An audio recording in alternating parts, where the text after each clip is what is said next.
4 missiles ultra médiatisés, tous neutralisés en quelques minutes. La défense aérienne vient-elle de changer à jamais ? Le 24 décembre 2025, alors que le monde entier avait les yeux rivés sur le pont de Crimée, une attaque de grande ampleur a tourné au fiasco retentissant. Aucun des 4 missiles Flamingo, pourtant présentés par Kiev et Londres comme la nouvelle référence en matière de frappe de précision, n'a pu franchir la barrière du S-500 Prométhée et de la guerre électronique russe. 3 de ces armes dernier cri ont été pulvérisées, avant même d'atteindre leur cible par le système S-500, ce géant de la défense aérienne russe qui n'a cessé d'inquiéter les stratèges occidentaux. La 4e a été complètement désorientée par un brouillage électronique massif, s'écrasant loin du pont, inoffensive. Côté ukrainien, c'est la panique. À Londres, c'est la colère. Dans les états-majors de l'OTAN, c'est l'incompréhension et le choc. L'Ouest découvre que des années d'investissement et des milliards d'euros dans des copies sophistiquées du Storm Shadow, comme le Flamingo, n'auront servi à rien contre ce nouvel adversaire. Des missiles qualifiés de révolutionnaires rendus obsolètes en une seule nuit. Un pont stratégique totalement intact. Et surtout, une question qui glace le sang de bien des responsables. Le S-500 vient-il de rendre vulnérable tout ce qui, hier encore, semblait intouchable ? Si la domination du S-500 se confirme, l'Occident se retrouve sans réel moyen de percer les défenses stratégiques russes. Cela remet en cause non seulement la crédibilité de ces arsenaux, mais aussi des décennies entières de doctrine militaire. Plongeons maintenant dans le détail de cette opération, et voyons pourquoi le S-500 fait désormais trembler les stratèges du monde entier. Pour comprendre ce bouleversement, revenons sur les faits précis de l'attaque et analysons comment le S-500 a réussi là où tant d'autres systèmes auraient échoué. Pourquoi frapper le pont de Crimée précisément maintenant ? Cette question agite autant les analystes militaires que les opinions publiques à l'ouest et à l'est. Pour Kiev, il s'agissait d'un coup d'éclat stratégique juste avant les fêtes de fin d'année, afin de prouver à la fois à ses citoyens et à ses alliés sa capacité à toucher des cibles hautement symboliques, loin derrière les lignes ennemies. L'arme choisie pour cette démonstration était le missile Flamingo, fruit d'années de coopération intensive entre l'Ukraine et le Royaume-Uni. Depuis plusieurs années, ce missile était présenté comme le bijou technologique des arsenaux ukrainiens, celui qui devait changer la donne et forcer la Russie à revoir complètement sa défense aérienne. Les annonces officielles et les campagnes médiatiques promettaient une percée inédite, vantant sa précision, sa furtivité et son invulnérabilité face aux défenses adverses. Le 24 décembre, à l'aube, 4 missiles Flamingo sont lancés depuis la région de Nikolaïev. Leur trajectoire est étudiée. Ils doivent traverser la mer Noire pour frapper le pont de Crimée, une artère vitale pour la logistique militaire russe.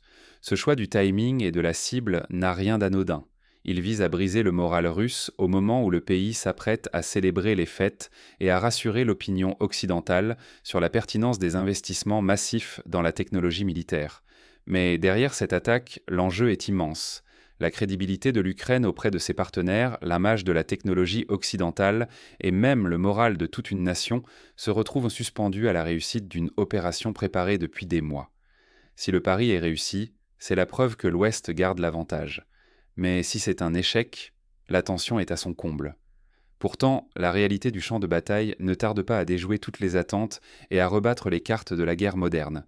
Nous allons découvrir comment le système russe S-500 Prométhée, jusqu'ici entouré de mystères, a littéralement bouleversé le cours de cette opération et redéfini l'équilibre aérien en Europe. C'est le moment où la technologie occidentale vient littéralement s'écraser contre un mur invisible.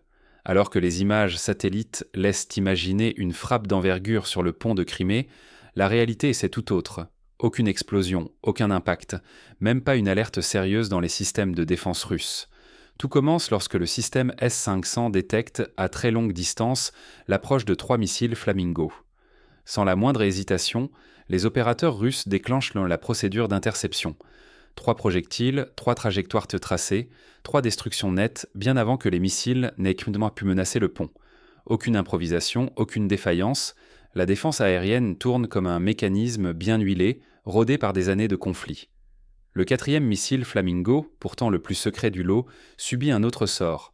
Pris dans le faisceau de guerre électronique Krasukha, il perd tout repère, dévie inexorablement de sa route et finit par s'écraser loin de sa cible. Mieux encore, il est récupéré presque intact par une équipe russe, prêt à être disséqué par les ingénieurs, un véritable trésor pour l'analyse technique. C'est un échec total, un sans faute russe. Aucune perte humaine, aucun dégât matériel, et un missile ennemi désormais étudié en laboratoire. Le contraste est d'autant plus cruel que le Flamingo n'est, au fond, qu'une version à peine modifiée du Storm Shadow britannique. Son profil, ses algorithmes de vol, sa furtivité, tout a déjà été disséqué et contré par la défense russe lors des attaques précédentes. Des milliards d'euros et de livres sterling envolés dans la conception et la promotion d'un missile révolutionnaire pour aboutir à un résultat zéro. Ni innovation, ni surprise tactique. L'arrogance de l'industrie occidentale se fracasse sur la réalité technique du S-500 Prométhée et du réseau de brouillage russe. L'image de toute la filière défense occidentale en ressort profondément atteinte. Chaque échec entame la confiance, fragilise la crédibilité de ces armes vantées comme invincibles, et pose une question dérangeante. L'Occident est-il en train de perdre son avance technologique ? Mais que cache vraiment ce fameux S-500 Prométhée, ce système que ni les missiles, ni les milliards investis à l'Ouest ne peuvent percer? Dans un instant, plongeons au cœur du S-500 Prométhée et découvrons ce qui le rend absolument unique, bien au-delà d'un simple système de missiles. Quand une seule innovation force tout l'Occident à revoir ses plans, le monde comprend que quelque chose d'essentiel vient de changer. Le S-500 n'est pas simplement une batterie anti-aérienne. C'est le cerveau d'un réseau défensif capable de coordonner toute la défense aérienne d'une région en temps réel. Chaque radar, chaque batterie, chaque lanceur est connecté et analysé par ce système qui cartographie le champ de bataille à chaque seconde. Ce système repère, classe et neutralise les menaces avec une précision inédite, que ce soit un avion furtif, un missile balistique, une ogive hypersonique ou même un satellite en orbite basse. Loin d'être limité à des cibles classiques, le S-500 élargit le spectre de la défense à tout ce qui vole, à n'importe quelle altitude.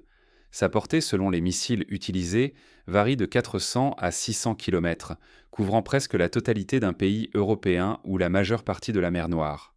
Cela signifie qu'aucun aéronef, aucune arme de croisière ou de représailles occidentales ne peut pénétrer cet espace sans être immédiatement détecté et ciblé. Autre révolution, sa mobilité. Le S-500 peut être déplacé à une vitesse de 60 km/h et déployé sur une nouvelle position en 5 à 10 minutes seulement. Ce déplacement rapide rend toute planification d'attaque contre lui quasi impossible. Son absence de point fixe, son camouflage électronique et sa rapidité de redéploiement annulent toute stratégie de frappe préventive. En pratique, cela bouleverse toute la logique offensive traditionnelle. Jusqu'ici, la supériorité aérienne occidentale reposait sur la capacité à neutraliser les défenses adverses par saturation ou frappe de précision. Mais l'intelligence et la réactivité du S-500 font que chaque attaque devient un pari risqué, dont l'échec était de plus en plus probable. Certains experts parlent d'une vraie fracture historique. Pour la première fois depuis la guerre froide, l'OTAN voit son modèle de projection de puissance remis en cause. Les bases aériennes avancées, les escadrilles furtives, les missiles longue portée, tout cela perd soudain sa pertinence face à une défense qui anticipe et contre chaque mouvement. La sécurité des pays membres, la crédibilité des milliards investis dans des arsenaux réputés imparables, tout vacille. Dorénavant, même l'espace aérien le mieux protégé de l'Alliance n'est plus garanti. Les stratèges occidentaux reconnaissent qu'il ne s'agit pas d'un simple saut technologique, mais d'un véritable changement d'ère militaire. Reste une question cruciale. Comment l'Occident va-t-il s'adapter à ce nouvel équilibre? Et quelles leçons va-t-il en tirer pour assurer sa propre sécurité? Dans la prochaine partie, analysons les réponses possibles de l'Occident et les scénarios d'escalade ou de contournement face à la montée en puissance du S-500. Ce que l'épisode Flamingo Prométhée révèle sur la guerre moderne, c'est que la vraie innovation fait la différence, bien au-delà du simple bruit médiatique autour des nouvelles armes. Le fiasco des missiles Flamingo, acclamé comme révolutionnaire mais finalement neutralisé sans difficulté, prouve que copier et rebaptiser une vieille technologie ne suffit plus. Les ingénieurs occidentaux ont sous-estimé la rapidité avec laquelle des systèmes comme le S-500 intègrent les leçons des conflits récents. La redondance des solutions, même habillée d'un marketing agressif, s'effondre face à la réalité du terrain. Ce que le Prométhée a démontré, c'est la supériorité de l'intégration, de la mobilité et de l'analyse automatisée. Ce n'est plus une question de puissance brute, mais de capacité à anticiper, détecter et répartir les menaces en temps réel. Les fonctions intelligentes du S-500 transforment chaque attaque ennemie en un problème systémique, où chaque cible reçoit une réponse individualisée au moment optimal. Pour les militaires et ingénieurs, la leçon est claire. Investir uniquement dans la communication ou dans des copies à peine améliorées est une impasse. Il faut privilégier la réelle innovation technologique, l'interconnexion des systèmes et la capacité d'analyse automatisée. Les scénarios de frappe impunie, jadis considérés comme acquis par l'OTAN, semblent désormais appartenir au passé. Pour les citoyens, l'impact est direct. Chaque retard dans cette course technologique expose nos sociétés à des risques majeurs, non seulement sur le plan sécuritaire, mais aussi économique et stratégique. Ignorer ces signaux, c'est s'exposer à une perte de crédibilité et à des défaites qui pourraient en coûter des milliards d'euros et miner la réputation des États.